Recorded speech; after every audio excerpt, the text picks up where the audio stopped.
while U.S. Secretary of State Rex Tillerson on October 17 said he would continue diplomatic efforts until the first bomb drops. The official's comments were the clearest sign the United States was directly discussing issues beyond the release of American prisoners, despite Trump having dismissed direct talks as pointless.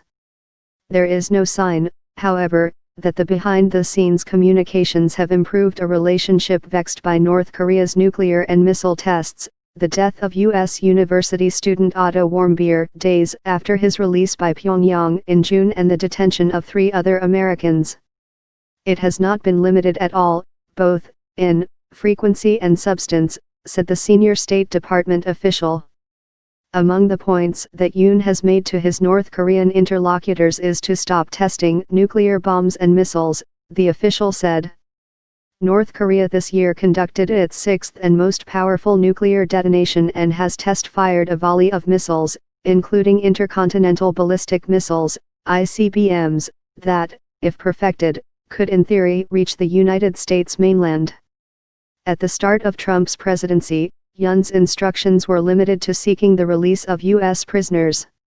It is, now, a broader mandate than that, said the State Department official, declining, however, to address whether authority had been given to discuss North Korea's nuclear and missile program.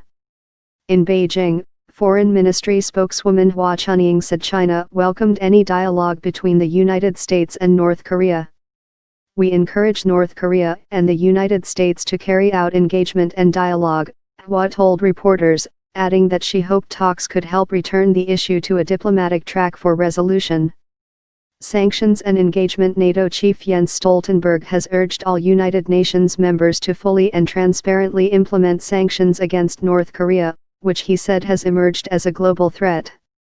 Speaking at the United Nations on September 19, Trump vowed to totally destroy North Korea if it threatened the United States or its allies, raising anxieties about the possibility of military conflict.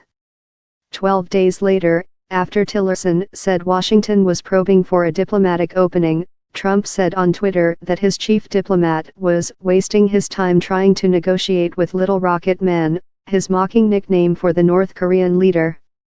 Democratic U.S. senators introduced a bill on Tuesday they said would prevent Trump from launching a nuclear-first strike on North Korea on his own, highlighting the issue days before the Republicans' first presidential trip to Asia. A high-ranking North Korean defector said in Washington on Tuesday that he backed the Trump administration's policy of pressuring Pyongyang through sanctions, coupled with maximum engagement with the leadership and increased efforts to get information into North Korea to educate its people. I strongly believe in the use of soft power before taking any military actions, the Yong-ho, chief of mission at Pyongyang's embassy in London until he defected in 2016, told the Center for Strategic and International Studies. The last high-level contact between Yoon and the North Koreans was when he traveled to North Korea in June to secure the release of Warmbier, who died shortly after he returned home in a coma, the State Department official said. The Trump administration has demanded North Korea release 3 other U.S. citizens, missionary Kim Dong-chul and academics Tony Kim and Kim Hak-song.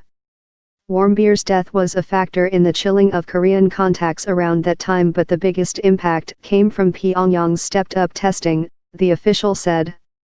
Diplomacy, the official said, has a lot more room to go. But Trump's threats against North Korea are believed to have complicated diplomatic efforts.